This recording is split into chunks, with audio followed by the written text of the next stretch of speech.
बच्चों को दिया करती, और लोग कहते हैं यार ये तो पास्टर बन गई है, 6-7 साल की लड़की कैसे पास्टर बन गई है। और मुझे ये बात बताते हुए बड़ा हर्ष होता है कि कैसे वो एमी सैम्पल मैकफर्सन, एक छोटी बच्ची थी 4 साल की, और वो बाइबल की कहानियां सड़क के किनारे खड़ी होकर के ड्रम बजाती, अपने हाथ से ड्रम बजा बजा के वो भीड़ जमा करती, और भीड़ जमा हो जाती, और उस जगह के ये एमी सैम्पल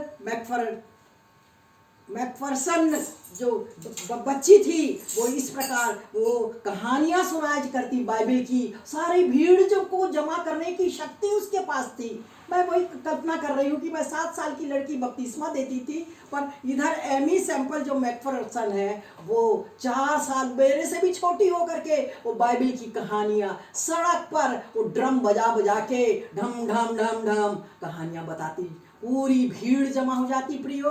और कई बार तो क्या करती है वो चर्च का नाम था फोर स्क्वायर चर्च, और वो परेड और रैली निकालती थी। वो एक डंडा लेती थी और डंडे में लाल झंडा लाल कपड़ा लगा लेती थी, और लाल कपड़ा जो लगाती थी और ये झंडा लेकर के वो जाती थी और परेड करती बच्चों को, और यीशु के वचन को बोलती जाती, ये झंडा लेकर के वो जाती। 4 साल की लड़की, कैसा दीवानापन परमेश्वर के लिए कि वो झंडा लेकर के वो कपड़ा लगा करके, जैसा मैंने लगाया है ऐसे ही कपड़ा लगा करके वो जाती, और जुलूस। उस समय उसके क्लासमेट लड़के उसके हंसी उड़ाते, मजाक करते, पागल कहते उसको, परंतु वो परमेश्वर के प्रेम में इतनी दीवानगी उसकी थी कि वो परेड निकालती, परमेश्वर का वचन बोलती और गाना गाती, और सारे लोग निकल के उसका पद सुनते, जो वचन परमेश्वर का जो वचन है उसको सुनते, और जो लड़कों को पकड़ा देती वो झंडा कि सब कोई झंडा पकड़ो। इस प्रकार आप देख रहे हैं कि छुटपन में ही परमेश्वर जैसे कहता है ना कि मैंने तेरी माता के गर्भ से ही तुझे चुन लिया है। ये चुनना क्या है प्रियो? यही तो है चुनना, माता के गर्भ से ही तुझे चुन लिया है।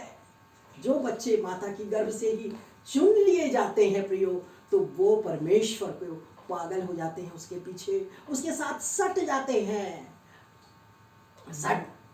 सट जाते हैं और अलग नहीं होते, और वचन का पालन करते। वो संडे स्कूल जाते, वचन उनके पेरेंट्स लोग उनको बताते और वो उसका पालन करते प्रियो। तो इस प्रकार ये मैकफर्सन के बारे में मैंने बताया। दूसरा है अपनी वो क्या कहते हैं, कैथरीन कुलमैन। और ये कैथरीन कुलमैन क्या है, सब बैकस्लाइड हो गए थे, ढेरों हजारों लोग बैकस्लाइड हो गए थे, पर उसके प्रचार से वही पलायनवादी थे, वो सारे पलायनवादी लोग, बैकस्लाइड लोग वापस विश्वास में आ गए, क्योंकि बहुत आश्चर्य कर्म उन्होंने किया। तो ऐसे लोग जो साटे गए हैं और कैसे परमेश्वर का काम करते रहते हैं, और परमेश्वर उनको, जैसा मत्ती 6 और उसका 33 में क्या कहता है, सबसे पहले परमेश्वर की खोज करो, उसके राज्य की खोज करो और धर्म की खोज करो, तो तुम्हें सारी वस्तुएं मिल जाएंगी। और जो मैं इसके बारे में बता रही थी, एमी के बारे में, वो सबसे पहले रेडियो स्टेशन की संस्थापक बनी वो आगे चल करके। हालांकि वो आगे जब बड़ी हुई तो इवोल्यूशन के बारे में प्रोफेसर से डिस्कशन करती थी कि क्या हमारा परमेश्वर ने ही पृथ्वी को बनाई है, हमको बनाया है, या फिर इवोल्यूशन है क्या। इस प्रकार वो डिस्कशन करती अपने प्रोफेसर से, डरती नहीं, और वो इसी परमेश्वर ने उसकी अगुवाई की और उसको बुद्धि से भर दिया, और वो समझ सकी कि परमेश्वर ही सृष्टि करता है। और जो कैथरीन कुलमैन है, वो पूरे कितने बैकस्लाइड लोगों को वापस अपने विश्वास में ले आई। और पास्टर पीएस सैमुअल की बात कर रही थी मैं प्रियो, कि पास्टर पीएस सैमुअल वो विश्वास में बढ़ते गए, कलीसिया बढ़ती चली गई, और आज वो चर्च आप देखें वो नहीं है, परंतु आज वो रायपुर का सबसे बड़ा चर्च है। मैं सोचती हूँ कि 1000 पब्लिक वहाँ पर रहती है। 4 स्टोरीड चर्च है। वो एक साथ एक मंच में जो 4 फ्लोर में बैठे हैं वो सारे लोग एट अ ग्लांस देख सकते हैं, प्रचार सुन सकते हैं, और सारे अन्य जाति लोग हैं प्रियो। वो बिल्कुल प्रभु के साथ में लगे रहते हैं, उसके प्यार के पाने के लिए, वचन को पाने के लिए। वो कई शिफ्ट में, आजकल तो जब से कोरोना हो रहा है, कई शिफ्टों में वो मीटिंग होती है, संडे सर्विस होती है। तो इस प्रकार वो पीएस सामुएल के समान ये कार्य होता रहा। और उसी समय जब मैं भी धीरे धीरे बढ़ती गई, पीएस सामुएल के समय में पेंटिकोस्टल चर्च बन गया, और मैं बड़ी क्लास में आ गई, 11th में आ गई। उस समय 11th होता था, और उस 11th क्लास में जब थी तब मेरी बड़ी दीदी की शादी होने वाली थी, और उसको शादी होने के लिए बपतिस्मा लेना था। मेरा नाम पुष्पा, मेरी बहन का नाम उषा था, और उनकी शादी के लिए मेरे पेरेंट्स कहते थे कि नहीं, इनको बपतिस्मा दिलाना तभी तो शादी होगी। बोले नहीं, मेरे को शर्म लगती है, मेरे को शर्म लगती है, कैसे अकेले मैं बपतिस्मा लूंगी। तो उसके बाद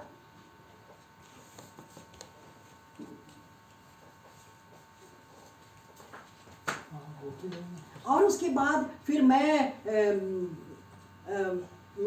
सबको ही बोलने लगे कि अरे पुष्पा को भी बपतिस्मा लेना चाहिए। और मैं बपतिस्मा के लिए, मैं छोटी लड़की थी, मैं केवल 15 साल की थी, तो मैं तैयार हो गई, क्योंकि मैं अपने माता पिता की बड़ी आज्ञाकारी लड़की थी। और मैं तैयार हो गई, और उस समय मीटिंग चल रही थी प्रियो, और मैं दुआ करने लगी, प्रभु मेरी तो जबरदस्ती लोग मेरी बपतिस्मा दिला रहे हैं, परंतु मेरे मन को तू शुद्ध कर। मैं शुद्धता के साथ तेरे इस पवित्र विधि को पूर्ण करना चाहती हूँ। बस यही एक लाइन, मुझे दुआ करना नहीं आता था प्रियो, और यही दुआ की मैंने, और मेरे मुंह से अन्य भाषाएं निकलने लग गई। मैं बोली अरे क्या हो गया, मैं अपने मुंह को बंद करने लग गई, तो क्या हो गया, क्या हो गया, मेरे मुंह से क्या क्या निकल रहा है। मैं अपनी माँ के पास दौड़ी चली गई, मम्मी मेरे मुंह से क्या क्या निकल रहा है। वो पास्टर पीएस सामुएल के पास जा करके कहीं कि पुष्पा को तो पवित्र आत्मा मिल गया। जब आपका दिल नरम है, जब आपका दिल पवित्र है, उसमें कोई खाली है आपका मंदिर, दिल का मंदिर।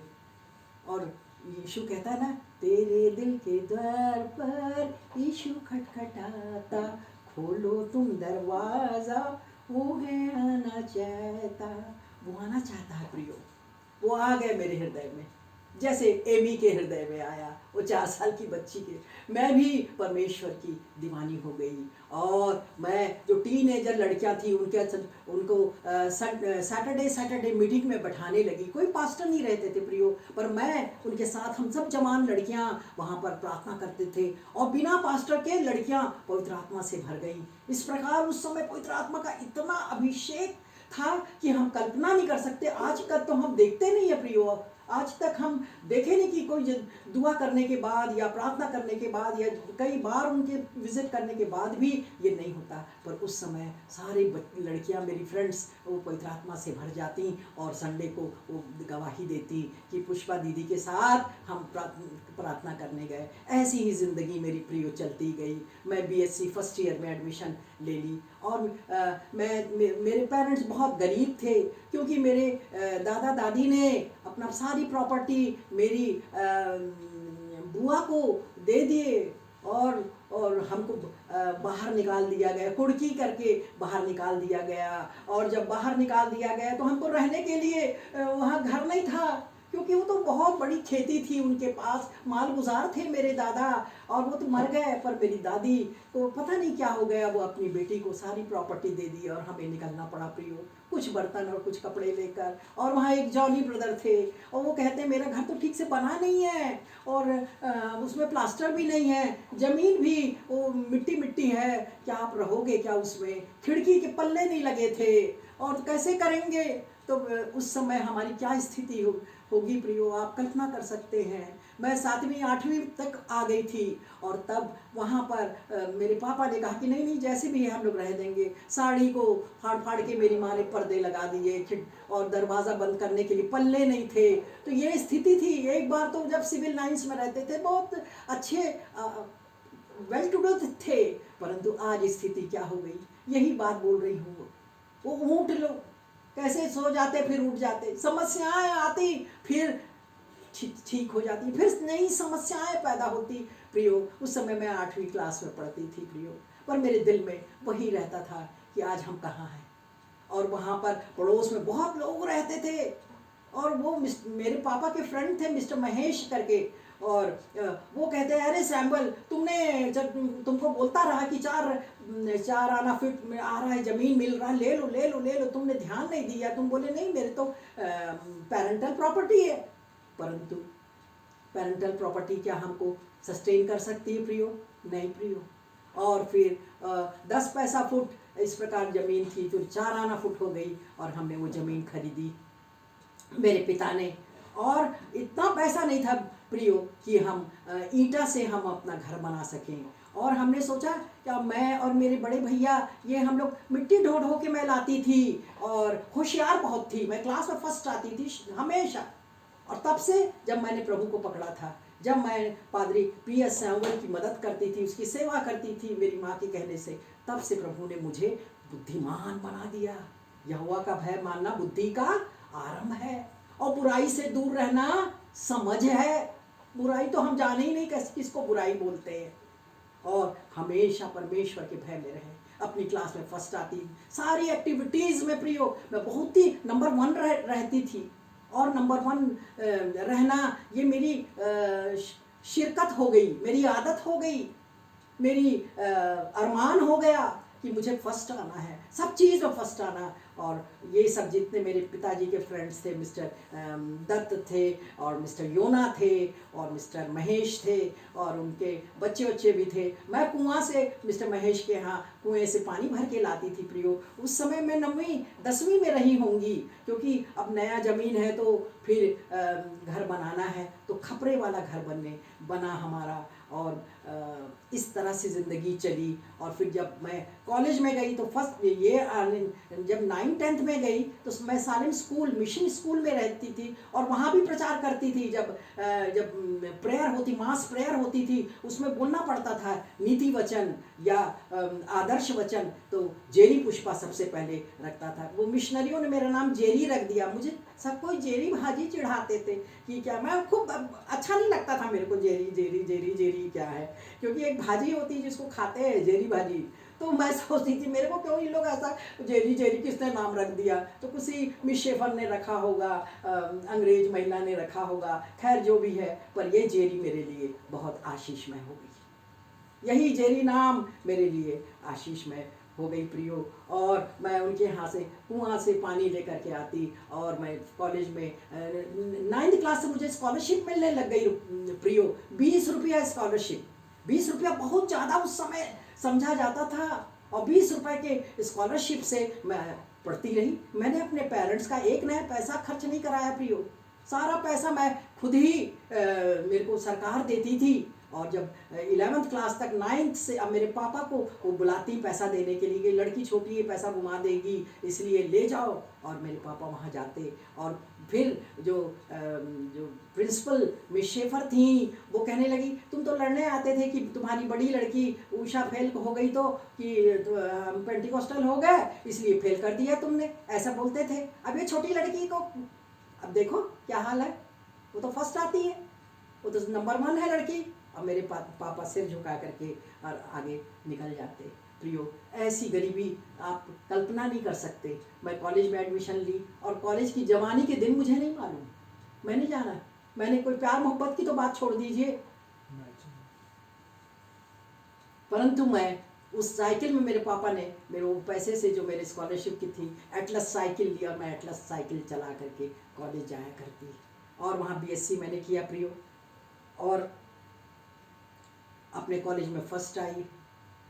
और उसके बाद मैं एमएससी वहाँ नहीं था, इसलिए मैं सागर यूनिवर्सिटी में मेरे पहचान के थे, मेरी मदर के, तो उन्होंने कहा कि सागर में भेज दो पुष्पा को, और मैं सागर गई। और पैसे की कमी के कारण मैं बॉटनी में बहुत इंटरेस्ट था मुझको, वनस्पति शास्त्र में, पेड़ पौधों का, जिस प्रकार मैंने आपको बताया अभी भी है। तो मैं वनस्पति शास्त्र में एडमिशन लेना चाहती थी, क्योंकि मेरे मार्क्स बहुत अच्छे थे, कहीं भी मेरा एडमिशन हो जाता था, कोई भी सब्जेक्ट में। परंतु डॉक्टर के लिए, डॉक्टर बनने के लिए। हाँ, तो वो जो बॉटनी नहीं ले पाई, क्योंकि वहाँ एक्सकर्शन के लिए जाना पड़ेगा और उसमें 2000 जमा करना पड़ता, तो फिर मैं कहाँ से देती 2000। तो मैंने कहा नहीं ठीक है, ऐसा वाला सब्जेक्ट लेते हैं जिसे पैसा ना देना पड़े। तो जूलॉजी, प्राणी शास्त्र, तो वो प्राणी शास्त्र जूलॉजी, ZOOLOGY, वो वहाँ पर मैंने एडमिशन ले लिया प्रियो। और वहाँ पर मैं बहुत सिंसियरिटी से मैं पढ़ती रही प्रियो। जब सब लोग जाते थे कैफेटेरिया, सारे हम लोग 10 लोग थे, तो 10 में से 9 लोग जाते थे कैफेटेरिया कॉफ़ी पीने के लिए, मैं नहीं जाती थी प्रियो कॉफ़ी पीने के लिए, क्योंकि मेरे माँ बाप इतने गरीब, मैं क्या कॉफ़ी पीऊँगी? क्या मुझे अपने माँ बाप का दर्द नहीं है? उनकी गरीबी क्या मुझे याद नहीं है? मैं क्या रायपुर से इतनी दूर सागर में हूँ तो क्या भूल जाऊँ? नहीं प्रियो, नहीं, मेरे माँ बाप, मेरी गरीबी वो हमेशा जीवन भर याद रहती है। और मैंने उस गरीबी को हमेशा याद रख के सागर में, माँ मेरी लिफाफे में उस समय 20 रुपया भेजती थी, 20 रुपीज़ वो भेजती थी। चिट्ठी तो 20 दिन 15 दिन के बाद पहुँचती थी, कहाँ फ़ोन और कहाँ क्या उस ज़माने में। तो देखिए वहाँ पैसे जमा मैं करती, उस पैसे को कैसे मैं खा सकती हूँ? बेटी दूध पी लेना, तू दुबली पतली है, दूध पी लेना उसको। पर मैं कभी दूध नहीं पी रही हूँ। मेरी माँ ने अपना काट काट के मुझे पैसा भेजा, क्या मैं ऐसा करती? नहीं, मैं ऐसा नहीं कर सकती। मैं पैसा जमा करती गई प्रियो, और मेरे पास 400 से ज़्यादा, 2 साल में 400 से ज़्यादा पैसे मेरे पास जमा हो गए। और लास्ट ईयर जो आखिरी फाइनल ईयर था, तो उस समय हमारा एक क्लासमेट था, उसको अपनी फ़ीस नहीं भर पा रहा था, और वो जा रहा था, गुड बाय करने के लिए आए, क्योंकि मैं तो कॉफ़ी पीने के लिए नहीं जाती अकेले, सबका माइक्रोटोम करती रहती, माइक्रोटोमी होती थी वहाँ सबकी, तो मैं सभी 9 लोगों की मदद करती थी, बड़ी माइक्रोटोम सब, नहीं तुम लोग जाओ कॉफ़ी पीने, नहीं मेरे को अच्छा नहीं लगता कॉफ़ी, ऐसा नहीं, मैं बहुत प्यार करती हूँ। परंतु क्या मैं अपनी माँ के पसीने की कमाई को, मेरे पेरेंट्स की, क्या मैं ऐसे व्यर्थ के काम में खर्च करूँ? मुझे हॉस्टल में तो अच्छा बढ़िया खाना मिलता है प्रियो। मैंने वो उस वहाँ नहीं जाती कैफेटेरिया, और माइक्रोटोमी करती रहती, अपना सबका स्लाइड बनाती रहती, सारी चीज़ें जिसको जिसको जितना, क्योंकि हम लोग फिशरीज जो है पीसेस, PISSES पीसेस, तो ये एक्चुअली मछली वाला है, तो ये स्पेशलाइजेशन था, तो उसके सब को हमको वो बनाना पड़ता था, माइक्रोटोम दिया जाता था, तो उसके स्लाइड्स बनाए जाते थे, तो वो स्लाइड में सबका बनाती थी। तो वो लड़का आकर के बोलता है कि मैडम अब मैं जा रहा हूँ। अरे हमने कहा सर काहे के लिए जा रहे हैं? तो बोले नहीं फ़ीस नहीं है मेरे पास, फ़ीस नहीं है, आई है। मैंने कहा नहीं आप चिंता मत करो, मेरे पास है ना 400 रुपया, आप चिंता नहीं करना, मैं क्रिश्चियन लड़की हूँ, और बाइबल में लिखा है कि सबकी मदद करना, जो दुखियारे हैं, जो कमी में हैं, तो मैं दे दूँगी, पर मैं गरीब लड़की हूँ, मेरी माँ अंडा बेच बेच के पैसा भेजती है मेरे को, मैं धनवान थोड़ी हूँ, मेरे पास एक्स्ट्रा पैसा नहीं है। उस गरीबी के पैसे को मैंने जमा करके रखा, मैं आपको दे सकती हूँ, आप वापस करना तो कर देना, नहीं तो कोई बात नहीं। और मैंने दूसरे दिन उनको पैसे दिए। तो आप देखिए जो मेरी माँ ने बचपन से जो वो करती रही, तो वैसे ही मैं कैसे सीखती गई और आगे बढ़ती गई। सोच लीजिए न कमाई न धमाई, फिर भी मैं अपनी माँ ने जो लिफाफे में भेज रही हूँ जमा करके, मैं सोचती थी कि अपनी माँ के लिए मैं साड़ी खरीद दूँगी, कुछ बर्तन भाड़े, कोई रज़ाई और गद्दे खरीदवा दूँगी, ये सोचती थी। पर मैंने उस गरीब गरीब यानी क्लासमेट, तो मैंने उसको एक शब्द कहा, डोंट मिसअंडरस्टैंड मी, मुझे गलत नहीं समझना, मैं आपको प्यार मोहब्बत नहीं कर रही हूँ कि प्यार हो गया तो मैं तुम्हारे लिए पैसे उड़ा दूँ, नहीं, मैं क्रिश्चियन हूँ, और मैं ऐसा करना हमारे बाइबल में बिल्कुल असंभव है? विश्वासी का अविश्वासी से क्या मेल, बैल का बलियाल से क्या मेल? तो इस प्रकार MSc मैंने किया। और उस लड़के ने नोट्स मेरे लिए लाया, जो गोल्ड मेडलिस्ट थे मिस्टर चौरसिया, वो यानी पिछले साल के गोल्ड मेडलिस्ट थे सागर यूनिवर्सिटी के, उसके सारे नोट्स उन्होंने मेरे को मैं नहीं मांग रही थी, वो खुद लाके दिया कि पुष्पा मैडम आप इसको पढ़ो, पर वो फलानी लड़की को मत देना, उसने, मैं तो मेरे पड़ोस में रहती पर पैसा नहीं दी उसने। मोनू